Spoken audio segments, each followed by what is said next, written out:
నమస్కారం. City news కి స్వాగతం.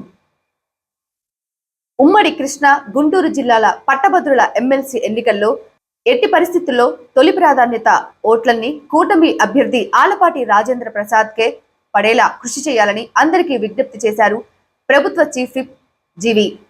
పట్టభద్రులు ఓటు వేసే సమయంలో పీడీఎస్ అభ్యర్థిగా నిలిచిన లక్ష్మణరావు వెనుక ఉన్నది ఎవరో గ్రహించి నిర్ణయం తీసుకోవాలని ఆయన కోరారు. వైకాపా ముసుగు రాజకీయాల్ని ఛేదించాల్సిన సమయం వచ్చిందని, ఎమ్మెల్సీ ఎన్నికల ద్వారానే అది నిరూపించవలసిన అవసరం ఉందన్నారు. ఈ మేరకు కృష్ణా, గుంటూరు పట్టభద్రుల కూటమి ఎమ్మెల్సీ అభ్యర్థి ఆలపాటి రాజాను గెలిపించాలని కోరుతూ గురువారం చీఫ్ విప్ జీవి విస్తృత ప్రచారం చేశారు. వినుకొండ పట్టణంతో పాటు నూజెండ్ల, బొల్లాపల్లి, ఈపూరు మండల కేంద్రాలలో ప్రభుత్వ, ప్రైవేటు ఉపాధ్యాయులు పట్టభద్రులను కలిసి ఆలపాటికి ఓటు వేయాలని అభ్యర్థించారు. పట్టభద్రులు ఉద్యోగులను ఆత్మీయంగా పలకరించి కూటమి అభ్యర్థికి మద్దతు ఇవ్వాలని కోరుతూ కరపత్రాలు పంపిణీ చేశారు. అనంతరం మీడియాతో మాట్లాడుతూ పట్టభద్రులు, ఉపాధ్యాయులు, ఉద్యోగులంతా కూటమి వైపు సానుకూలంగా ఉండటం శుభ పరిణామమన్నారు. ఈ కార్యక్రమంలో కూటమి నాయకులు తదితరులు పాల్గొన్నారు. వినుకొండ పట్టణంలో మహాశివరాత్రి పండుగ పర్వదినం సందర్భంగా శ్రీ వరసిద్ధి వినాయకుని దేవస్థానం నుండి వినుకొండ కొండ గిరి ప్రదక్షిణ కార్యక్రమం జరగనున్నందున ప్రభుత్వ చీఫ్ విప్ జీవి సూచనల మేరకు వినుకొండ కొండ చుట్టూ గిరి ప్రదక్షిణ చేయుటకు అనువుగా రహదారి మొత్తం శుభ్రం చేయించి రోడ్డుకు అడ్డంగా ఉన్న పిచ్చి మొక్కలను, కంప చెట్లను తొలగించటం జరిగింది. ప్రతి నెల పౌర్ణమి రోజున కూడా గిరి ప్రదక్షిణ కార్యక్రమం నిర్వహించుటకు భక్తులు ఇబ్బంది పడకుండా చర్యలు తీసుకోవటం జరిగిందన్నారు. ఈ కార్యక్రమంలో municipal commissioner Subhash Chandrabose, sanitary inspector Ismail పాల్గొన్నారు.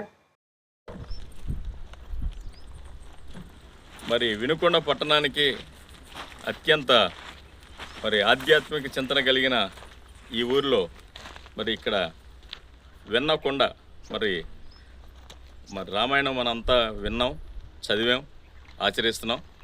దానిలో భాగంగా అప్పుడు సీతాదేవిని అపహరించినప్పుడు ఆ గరుత్మంతుడు అడ్డుకోవడం వల్ల రావణాసురుడు 2 చేతులు నరికేస్తే ఆ గరుత్మంతుడు మన వినుకొండలో ఉన్న ఈ కొండ మీదకి వచ్చి ఈ సందేశాన్ని, సీతాదేవిని రావణాసురుడు ఎత్తుకెళ్ళిన సందేశాన్ని వారికి అందించాలని చెప్పి రాములు వారికి ప్రాణంతో ఆయనకి సందేశం ఇవ్వటానికి ఈ కొండ మీద ఆ గరుత్మంతుడు ఉండి ఆ సీతాదేవిని అపహరించిన ఆ సందేశాన్ని విన్నవించిన కొండ కాబట్టి దీన్ని విన్నకొండ అన్నారు. ఆ విన్నకొండల్లా మనం ఇప్పుడు వినుకొండ కింద మనం మాట్లాడుతున్నాం.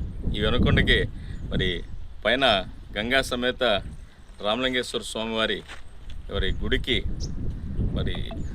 మన ప్రభుత్వ చీఫ్ విప్ వినుకొండ శాసనసభ్యులు శ్రీ జీవి ఆంజనేయుల గారి కోరిక మేరకు, వారి ఆదేశాల మేరకు రాబోయే 26న మహాశివరాత్రి సందర్భంగా చుట్టూ ఈ కొండ నలువైపులో ఉన్న రహదారిని ఏదైతే ఉందో 4 కిలోమీటర్ల రహదారిని ప్రొక్లైన్లు, జేసీబీలను పెట్టి, అలాగే టిప్పర్లను కూడా పెట్టి మెటీరియల్తో డంప్ చేయడం కోసం ఒక మంచి పాదయాత్రకి అనుగుణంగా దీన్ని తయారు చేయడం జరుగుతుంది.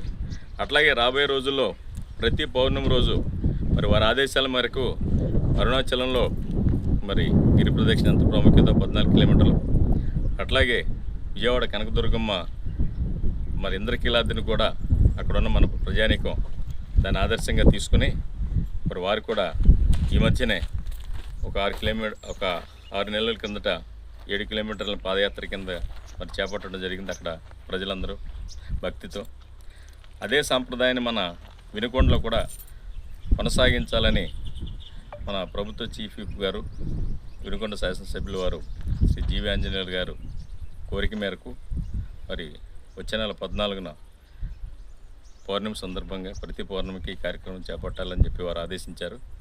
వారి ఆదేశాల మేరకు, వారి కోరిక మేరకు ఈ వినుకొండలో ఉన్న ఆధ్యాత్మికమైన ఈ కొండని ప్రజలకి పాదయాత్రకి అనుగుణంగా ఉండాలని చెప్పి జేసీబీ టిప్పర్ల ప్రొక్లైన్లతో మేము పనిచేయించడం జరుగుతుంది. ఈ కార్యక్రమాన్ని రేపు మహాశివరాత్రి 26కి పూర్తి చేయడం జరుగుతుంది.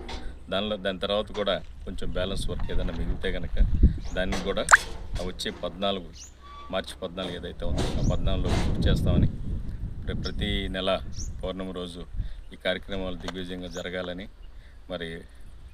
ఈ వినుకొండ ప్రజలందరూ కూడా ఈ కార్యక్రమాన్ని అత్యంత భక్తి శ్రద్ధలతో మరి నిర్విరామంగా కొనసాగిస్తారని కోరుకుంటున్నాను. వినుకొండ వాసవి హై స్కూల్లో చిత్రకళా పండుగ అట్టహాసంగా జరిగింది. ఉదయం 10 గంటలకు వినుకొండ మండల విద్యాశాఖ అధికారి సయ్యద్ జఫ్రుల్లా ఈ వేడుకలను ప్రారంభించారు. PAWS చిత్రకారులు వేసిన చిత్రాలను విద్యార్థులు తిలకించారు. ఈ సభకు ముఖ్య అతిథిగా చీఫ్ విప్ జీవి ఆంజనేయులు హాజరయ్యారు. చిత్రకారులు ఆయనకు వినతి పత్రం సమర్పించారు. అనారోగ్యంతో బాధపడుతున్న PAWS చిత్రకారుడు మాలకొండయ్య గురించి వజ్రగిరి జస్టిస్ కన్నీటి పర్యంతమయ్యారు. మాలకొండయ్యకు సహాయం చేయడానికి జీవి ఆంజనేయులు వారి సతీమణి లీలావతి తమ వంతు సహాయం అందించారు. చిత్రకళా పోటీలలో గెలుపొందిన విద్యార్థులకు బహుమతులు అందజేశారు. ఈ కార్యక్రమంలో పలువురు పాల్గొన్నారు. సిటీ న్యూస్ ఇంతటితో సమాప్తం. తిరిగి రేపటి సిటీ న్యూస్ లో మళ్ళీ కలుద్దాం. అంతవరకు సెలవు. నమస్కారం.